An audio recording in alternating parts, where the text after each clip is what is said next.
So I got a little letter in the mail yesterday. I don't know if a lot of you people probably got the same letter to the tenant of the house wherever you're staying.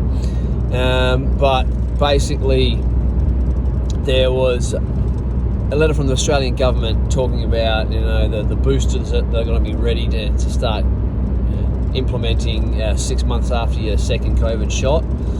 And just saying a bit of a thank you to the Australian public and how we've saved 30,000 lives and how we've had such a great response to COVID and some of the lowest figures in the world. And it was the first direct contact the Australian government has had with the people since this whole debacle started. And typically vague for the way they've been treating us lately. Patronising as well, I felt. But by vague, I mean they're not saying anything specific about mandatory third vaccinations, but you get the inkling that's where it's going to go to. If you don't get your third one, you're going to be classed as unvaccinated after that 6 month period. And just throwing out numbers like 30,000 lives saved, how do they, where exactly are they getting those figures? I understand they probably look at per capita deaths around the world and then they say how many we've had compared to what some of the higher numbers are. But even with those total COVID death figures, I don't think we're getting the correct figure, because what they're saying is, say, globally 5 million people have died from COVID. That's what's currently reported, I believe. What are the numbers when put alongside the typical deaths from all-cause mortality over a 12-month period or 18-month period, whatever it is? Well, I guess it's more like an 18, 20-month period. So is it 5 million extra deaths globally? Or let's break it down. Say if there's I'm not sure what the numbers are, say there's 1 million people that have died in the US over the last 20 months.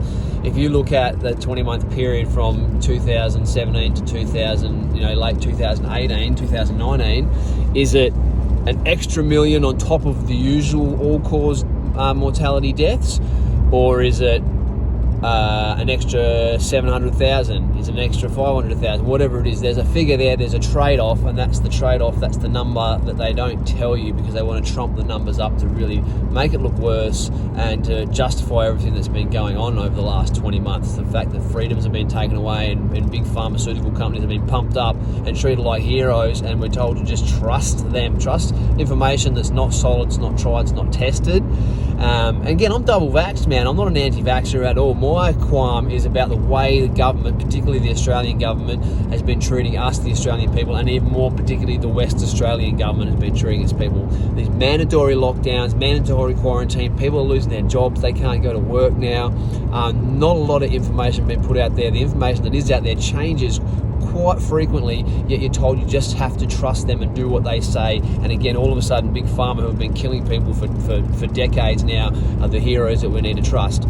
A lot of shadiness going on, a lot of just our rights being taken away from us as Australians. We can't just travel around. It's a sovereign nation. We can't just travel around our own country freely now. Each state's been locked down as if they're separate countries. We can't just travel around our country freely. That is not what this country is built on. That's not what freedom is. There's a minority of people who are scared and who are following the party line, the government line, and don't want to push back on that at all. They believe everything that's sold to them by, again, the government-controlled media and all your commercial, TV and radio stations, and the narrative that they help support. People aren't getting their own information from independent media sources, looking at actual numbers and figures, because those numbers and figures, there are a lot of them that are out there in other countries. Israel and UK are particularly being good at that, looking at numbers and figures and not just rhetoric and propaganda. This whole rant right now, I suppose, is about just the non-transparency that governments have with us, the fact that our freedoms have been taken away from us, And the fact that I think most average Australians are really starting to see that now. I'm not an activist sort of guy, man. I'm a pretty cruisy, easy sort of dude. Stay out of my way and I'll just get on with my life. But that's the whole point. They're not out of our way. The government are in our pockets right now, really in our pockets. They're dictating everything we do. We don't have a free nation. We need to stand up for it and really push back right now. And so especially I had a bit of a go about the vaccination for 5 to 11-year-olds. We'll see what happens with that over the next coming weeks. But yeah, Australia, stand up. We've got to stay together on this one, mate. It's time.